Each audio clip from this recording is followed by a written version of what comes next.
Dear students, welcome to the classes of Ray Academy. We are studying retirement of a partner. अगर एक partner retire हो जाता है तो कैसे हमारा जर्नल एंट्रीज बनता है और balance sheet, revaluation account etcetera कैसे बनते हैं।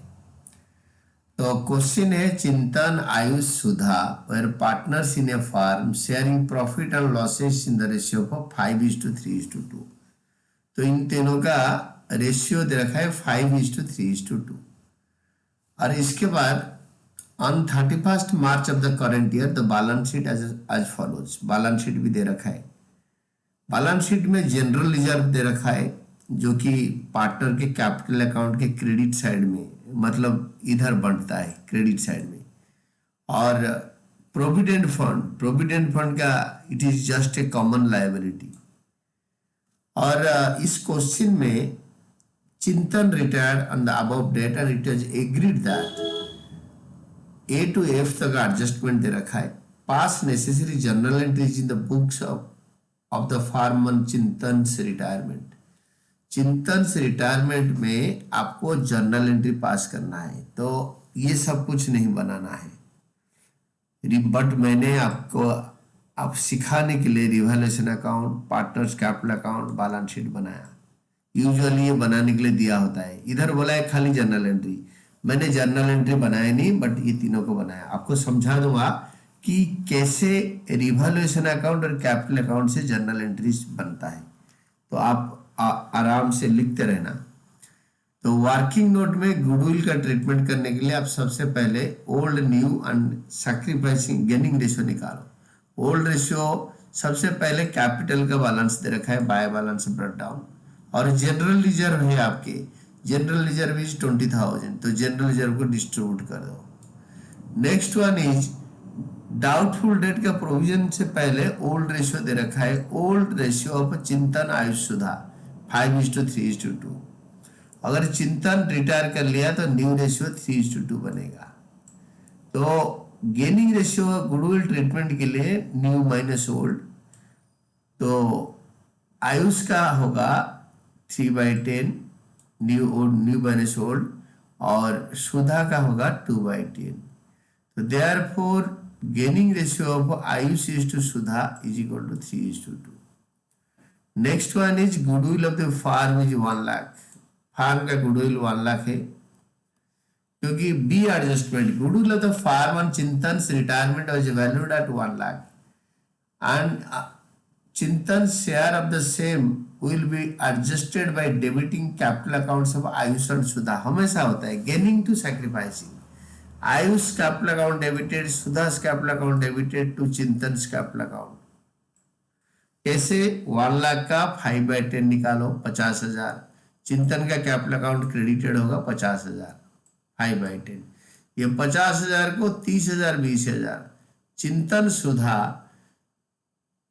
आयुष को Ayush capital account will be debited 30,000 and Sudha's capital account will be debited for 20,000। तो ये होगा Ayush capital account debited, Sudha's capital account debited to Chintan capital account credited 30, 20, 50। इसको अगर हम यहाँ पोस्ट करेंगे तो कैसे दिखेगा? It will look like this. Condition पर goodwill treatment is gaining to sacrificing, it will look like this. Ayush capital account debited Chintan के लेजर में, Ayush capital account debited, Sudha's capital account debited to Chintan capital account. Ayush और सुधा में ये ऐसे होता है पोस्टिंग। सेम इंक में लिखा है आपको समझाने के लिए। By Ayush Sudha to Chintan, this is the first ever journal entry, this is the first journal entry. Then adjustment A, debtors 5,000 were to be written off at bad debt and a provision of 5% on debtors for bad and doubtful debts was to be created। आपको rough calculation करने के लिए ये चाहिए, ये भी चाहिए, ये भी चाहिए। तो bad debt 5,000 to bad debt 5,000, bad debt written off further bad debt, तो 60,000 से ये 5,000 माइनस करो। माइनस करने के बाद जब 55,000 आएगा, इसका 5% 55,000 का होगा new provision for doubtful date, provision for doubtful date. ये जो 55,000 बचा, इसका 5% 2750 माइनस करके फाइनल कॉलम में दिखाओ। अगर आप बैलेंस शीट बताए नहीं क्वेश्चन में, अगर आप बना लेते हो तो आपके नॉलेज बढ़ता है, आपके आपके नॉलेज गेन होता है। तो इसको ऐसे करो। और ये जो provision for doubtful debt, this is an increase in liability, इसको यहां लिख दो, to provision for doubtful debt. हमारा ऑलरेडी प्रोविजन था 5,000, नाउ इट बिकेम 2750। तो decrease in provision for doubtful debt, decrease in liability 2250। Provision decrease हो रहा है, बढ़ेगा तो इधर, घटेगा तो इधर। ये ए एडजस्टमेंट हो गया। बी तो हो गया। अभी इसका इकट्ठे जर्नल एंट्री करेंगे। आपका एक ही जर्नल एंट्री हुआ है। Now the second third will be second third, ऐसे चलेगा। और एक जनरल रिजर्व का एक एंट्री हो रखा है। देन फर्स्ट वाला हो गया, सेकेंड वाला हो गया। C part, stock was revalued at 36,000। Stock बढ़ गया, 30 से 36 हो गया स्टॉक। 6,000 बढ़ा कर लिख दो स्टॉक में, ये 6,000 ऐड करके 36,000 लिख दो। Furniture was undervalued by 9,000। By furniture 9,000 undervalued था, इसको बढ़ाओ और ऐड करके फर्नीचर में लिखो under 60 plus 9, 69,000। Then liabilities for workmen's compensation 2,000 was to be created. Increase in liability, workmen compensation 2,000, और इसको बैलेंस शीट में लिख दो, वर्कमैन कंपेंसेशन लायबिलिटी, यहां से यहां। देन आपके वर्कमैन कंपेंसेशन के बाद एक part, Chintan was to be paid 20,000 by cheque, वो बाद में आएगा, पहले रिवैल्यूएशन को क्लोज करो। तो रिवैल्यूएशन के बड़ा होता है क्रेडिट साइड, तो देयर विल बी प्रॉफिट होगा 10,250, इससे 7,000 माइनस कर लिया था। तो capital accounts hyphen profit and revaluation transfer 5/10, 3/10, 2/10, ये प्रॉफिट को यहाँ पे बाय रिवैल्यूएशन। चिंतन रिटायर हो गया, चिंतन को टोटल करो, कैपिटल अकाउंट को डेबिट साइड में लिखो और टू बैंक अकाउंट 20,000। और इसमें इंटरेस्टिंगली बैंक में हमारा 15,000 है, तो 5,000 बैंक से लोन ले लेंगे। ध्यान से देखो, बैंक से 20,000 माइनस करेंगे तो -5,000 रह जाएगा, तो बैंक बैलेंस नील होगा अगर बैलेंस शीट बना रहे हो। इसमें बैलेंस शीट में बढ़िया वाला सेटअप था, तो इसलिए मैंने बैलेंस शीट बनाया। और ये जो लोन 5,000, ये लायबिलिटी है, इधर लिखोगे loan, bank loan, it will be in the liability side. देखो कैसे आता है, ये 5,000 यहाँ लिखोगे। मैंने एकदम वर्किंग इंसर्ट कर दिया बैलेंस शीट में।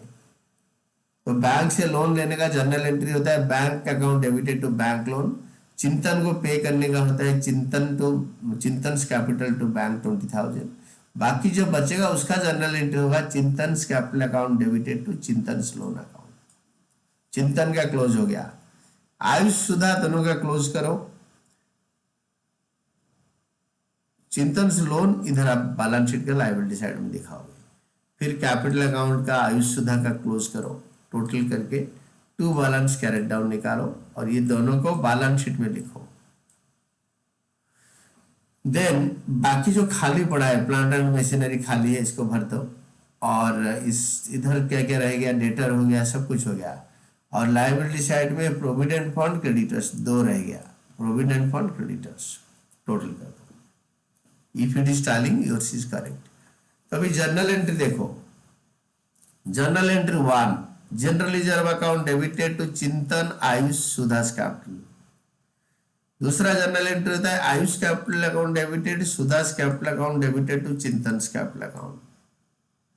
तीसरा जर्नल एंट्री होता है provision for doubtful debt account debited, stock account debited, furniture account debited to revaluation 17,250। Fourth general entry revaluation account debited to bad debt written off to workman compensation liability. तो this is next entry होगा revaluation account debited to Chintan capital account, Ayush capital account, Sudha's capital account, इसके साथ ये वाला भी हो गया।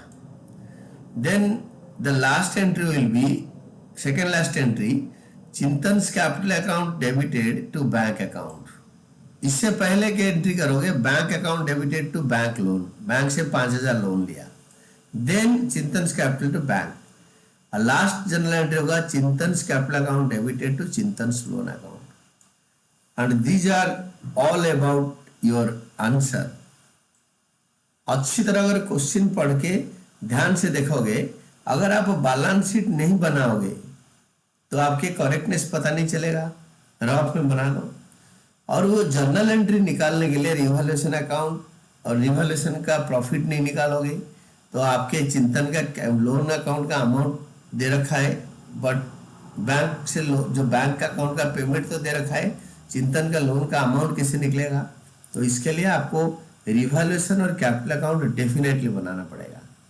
And these are all about your answer.